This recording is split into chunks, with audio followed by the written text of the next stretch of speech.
Sampai kapan antum akan terus selalu bertengkar antara sesama kaum muslimin?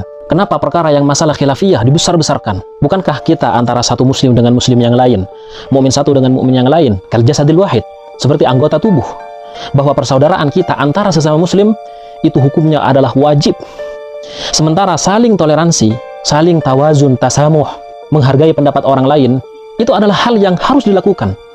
Bukankah antum juga tahu dalam sebuah kaidah fikih disebutkan la yungkarul mukhtalafu fihi wa innama yungkaru al-mujma' alaihi au al-muttafaqu alaihi.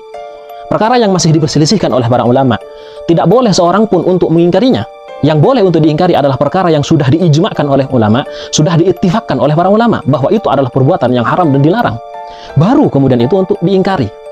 Tapi ketika ranahnya itu adalah masalah ijtihadiyah, masalah khilafiyah, kemudian antum saling membodoh-bodohkan satu sama lain. Saya bukan tidak mengerti tentang masalah ru'yah global dan ru'yah matla'iyah.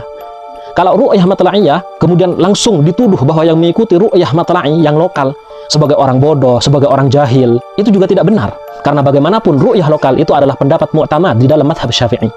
Walaupun saya juga paham bahwa yang lebih kuat menurut saya adalah ru'yah global atau ru'yah ijmaliyah.